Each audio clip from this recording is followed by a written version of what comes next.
Segue agora a aula sobre madeira maciça natural. E se você nunca parou para pensar aí esse termo madeira de lei, por que é chamado madeira de lei?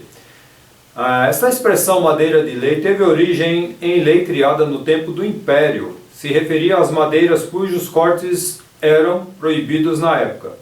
Então, naquela época se fazia muita embarcação. As madeiras eram extraídas para fazer embarcações, então tinha um comércio muito grande. Então, de olho nesse grande uso de madeiras para fazer as embarcações e também de olho em regulamentar isso e prover também impostos sobre essas madeiras, a corte resolveu fazer o decreto.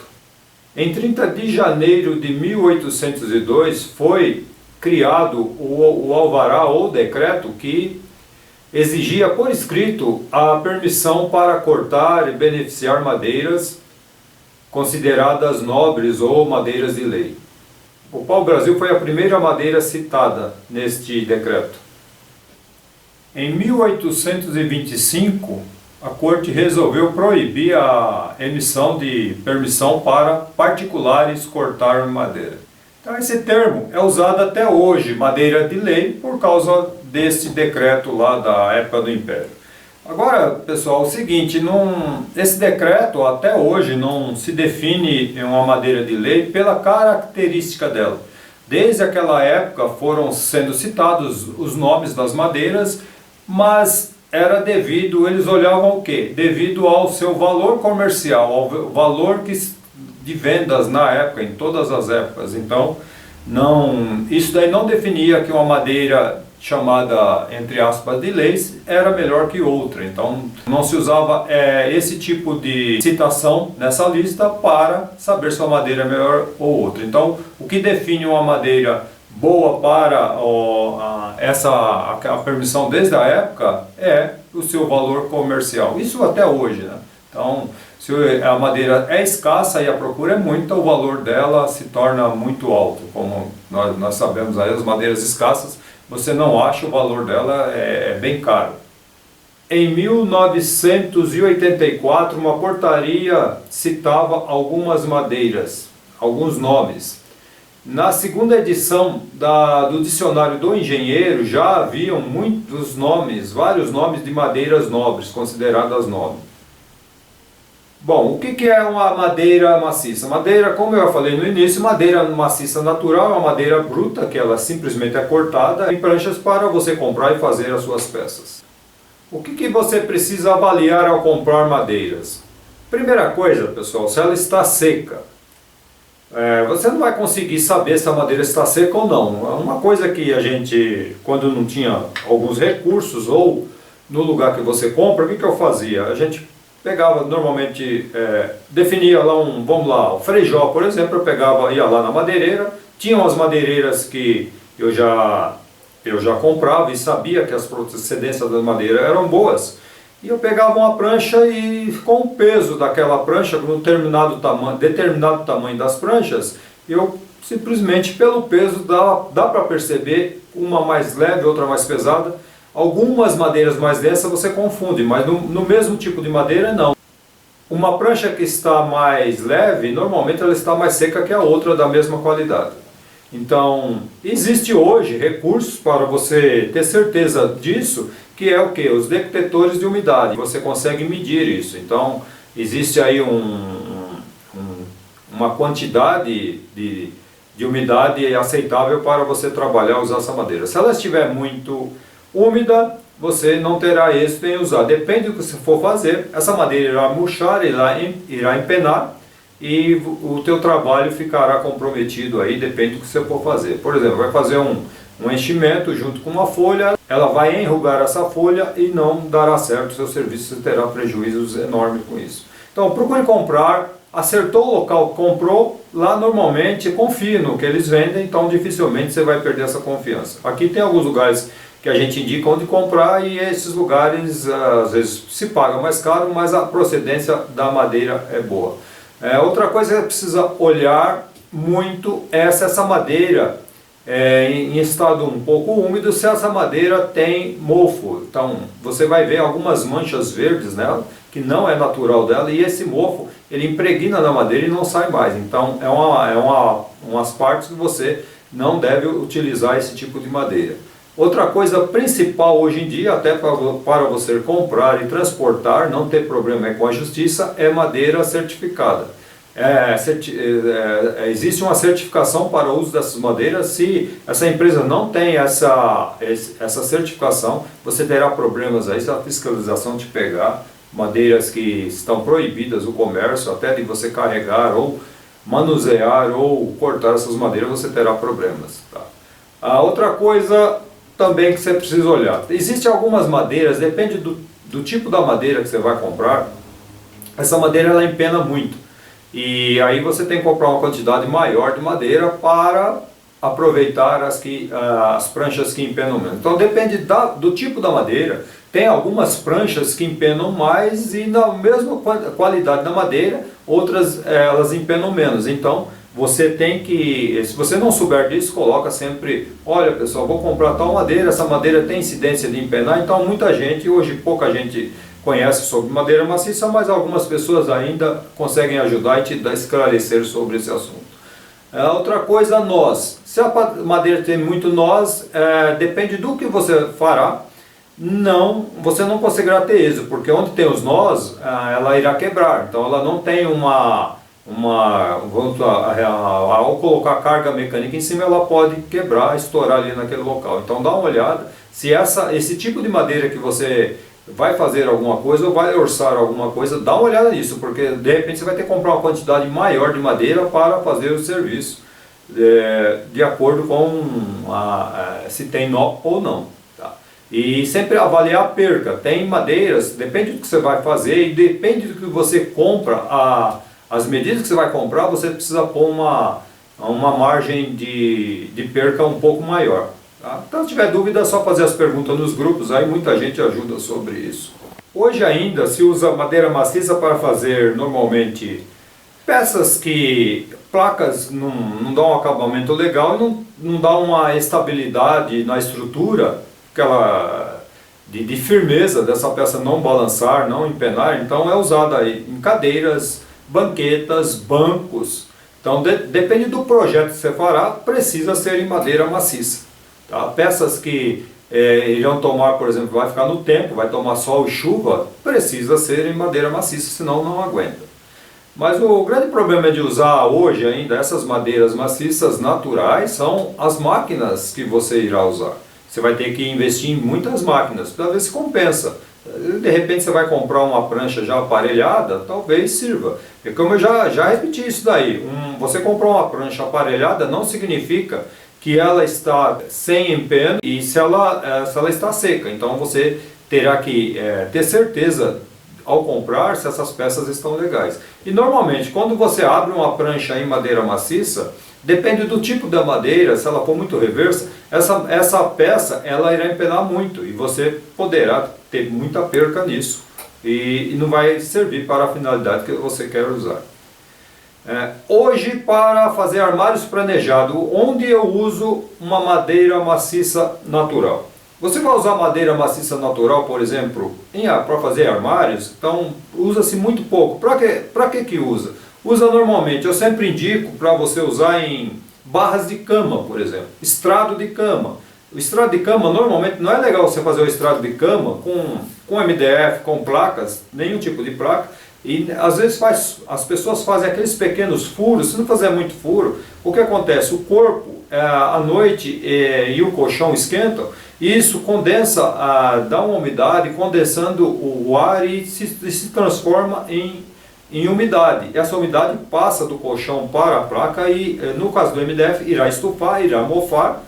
Então não é uma coisa legal. Então é ideal você comprar ripas, sarrafos de 10 para fazer as barras, ripas para fazer as ripas, o estrado em si, e sarrafos de 5, pelo menos depende do tamanho, 5 ou 7 em camas de casal, e sarrafos de 5 em camas de solteiro. Esses sarrafos não podem ser de madeira com nós, e tem que ser madeira média dura. Sempre indico cambará, se você achar. O cedrinho, aquele marrom ainda é bom, garapeira e por aí vai. Existe um monte delas que a seguir eu falarei um pouquinho das que tem. Então é isso aí. E outra coisa, você vai usar também, que eu sempre aconselho a usar, quem não quer usar aquelas cantoneiras de ferro para fixar os armários, você pode usar, por exemplo, em gabinetes. Eu sempre indico essas partes, você vai parafusar na parede, então você vai usar onde está aqui branco, você vai usar para parafusar na parede. Eu costumo colocar em gabinetes que não pode ter essas peças em cima, eu coloco aqui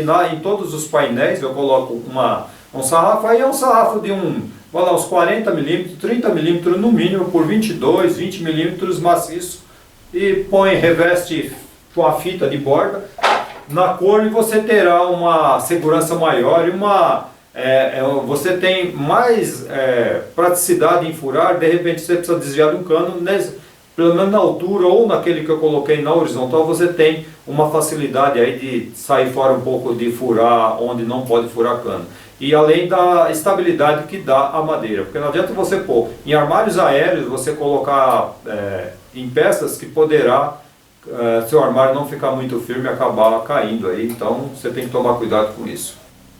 Isto aí. E também, como acho que eu citei no início, reforço para, vamos lá, uma bancada grande que não pode ter uma estrutura embaixo, uma saia um pouco maior dentro do próprio MDF embaixo que vai empenar. Você pode usar um sarrafo de madeira maciça em pé ou deitado. Deitado tem menos resistência, então depende da dureza da madeira, você vai ter êxito em calçar alguma coisa, tá? Se não der jeito, depende do tamanho, aí sim você parte para usar um metalon, que muita gente usa isso daí para calçar essas bancadas.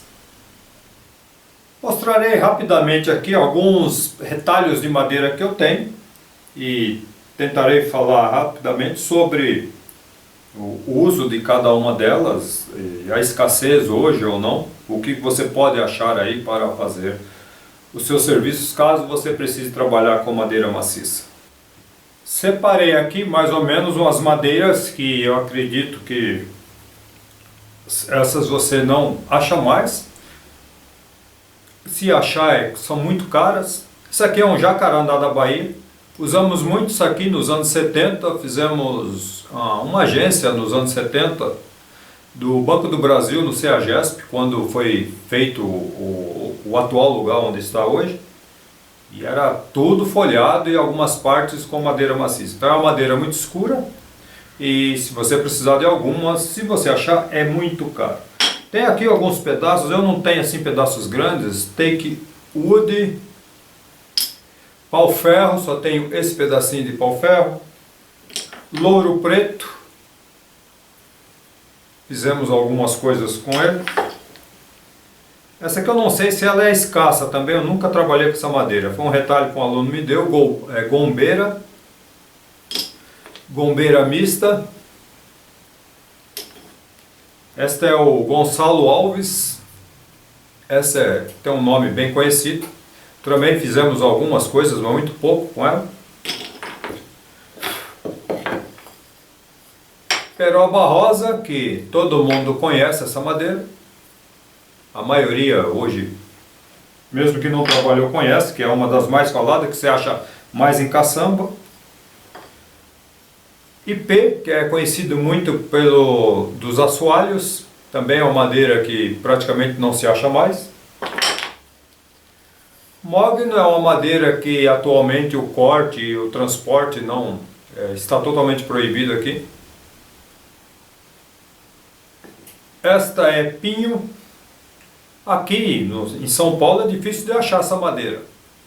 Também conhecida por muitos como Araucária. Aqui não acha. Essa aqui na época era uma tábua. Nos anos 70 era considerada como o pinus hoje, só que é uma madeira muito mais dura que o pinus e não tinha nó. Depois começou a ter nós e tal e ficou mais mole, e aí tem a de pinus. Essa daqui é a teca importada, é uma madeira de um alto valor comercial, é madeira, acho que é do continente asiático, a origem dela, e ela é muito cara. Então se você encontrar por aqui, o preço por metro cúbico é realmente caro. É muito usada para fazer embarcações. Madeira que não apodrece fácil em contato com água e com as intempéries também não tem problema com o cupim. Essas agora são madeiras que em alguns lugares você ainda encontra, não sei o preço, cada uma vai depender da região que você tem. Então essa aqui é a cabriúva, aqui ela sem, ela cru e aqui com acabamento. Cedrinho, também aqui em São Paulo é difícil de achar. Uma madeira muito boa para usar, nós usamos muito em barras de cama, sarrafos para colocar gabinete. Embuia, também em alguns lugares não acha mais. Isso aqui é maçaranduba, também é uma madeira muito dura, ótima para telhado, batente, essas coisas, e também quase não se acha mais. O marfim, que foi uma febre aí nos anos acho que 90.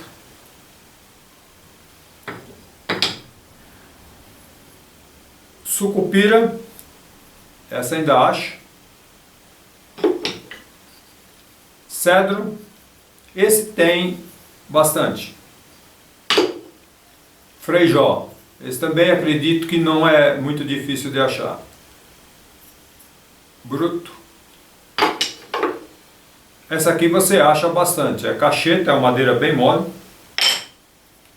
Garapeira, essa aqui é muito usada para fazer telhado. Vigas, madeira dura também, muito boa. Cambará, essa aqui você já não acha tão fácil. Então, alguns lugares ainda você vai achar também para fazer vigas, telhados e batentes, essas coisas todas. Jequitibá rosa, esse aqui tem também. Eu acredito que não é difícil de achar. Cerejeira, essa tem bastante.